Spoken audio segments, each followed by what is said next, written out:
Donc la mesure à engagement de résultats ici dans les Vosges du Nord a pris la place de mesures classiques basées sur des prescriptions de gestion et dont le contrôle était basé sur des documents.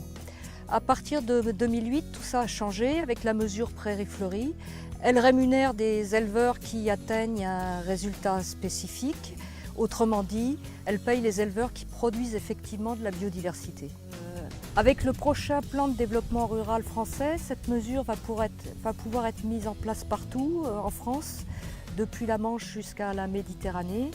Mais la grande innovation, c'est qu'elle va concerner les éleveurs qui ont des prairies riches en espèces sur leur exploitation et non plus seulement les seuls espaces naturels protégés. Donc sur le territoire du parc naturel régional des Vosges du Nord, on a mis en place la mesure Prairies Fleuries dans l'objectif de maintenir la richesse floristique des prairies permanentes parce que ça répondait sur notre territoire à la volonté de maintenir ces surfaces dans un contexte de spécialisation et d'intensification des pratiques sur les systèmes d'élevage.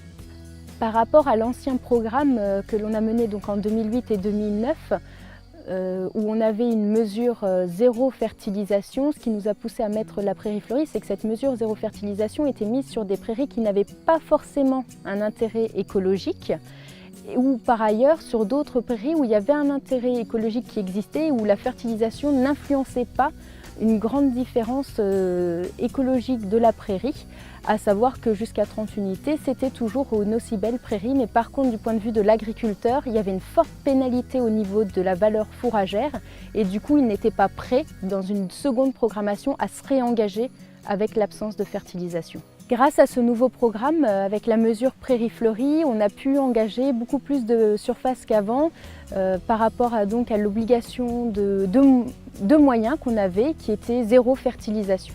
On est rentré dans les mesures à obligation de résultat dans les Vosges du Nord à partir de 2010 lorsque l'on a organisé le concours Prairies Fleuries. Ce concours a permis de lever quelques petites réticences sur le territoire, à la fois au niveau des élus et des écologues. On a permis, grâce au concours, de prouver que c'était une mesure où il y avait vraiment des enjeux écologiques. On préservait des prairies riches en espèces et ça a permis également de rassurer les agriculteurs qu'il y avait des prairies assez facilement sur leur système d'exploitation, qu'elles faisaient partie de leur quotidien et qu'il n'y avait pas de choses vraiment supplémentaires à mettre en place. C'était quelque chose de facile, d'acceptable et d'appropriable par tout le monde. Et donc ce concours a permis de lever tous les freins pour la mise en place de cette mesure.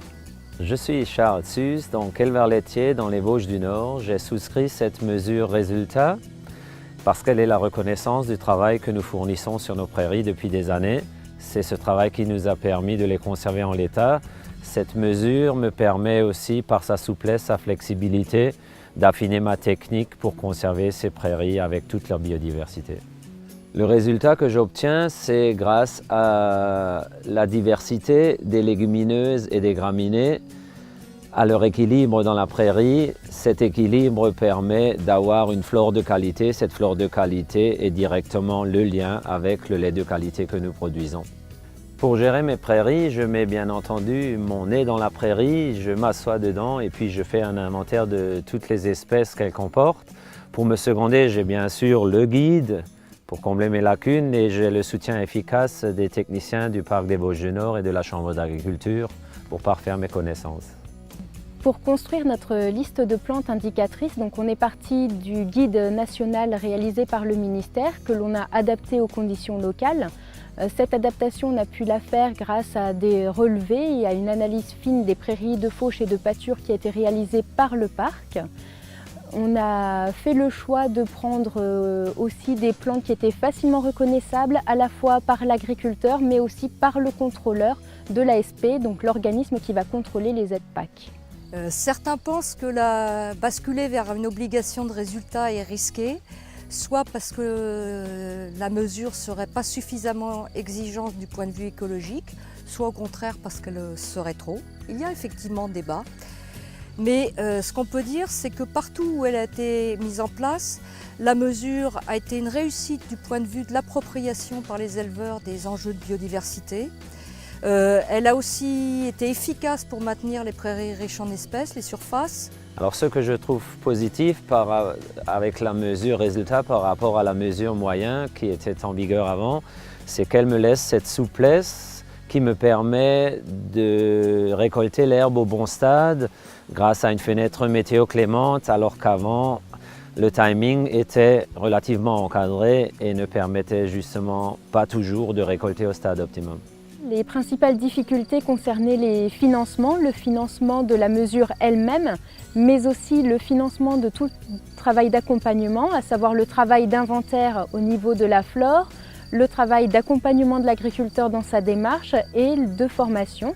Et tout ça, ça a été rendu possible grâce à l'implication des collectivités locales qui ont financé ce programme.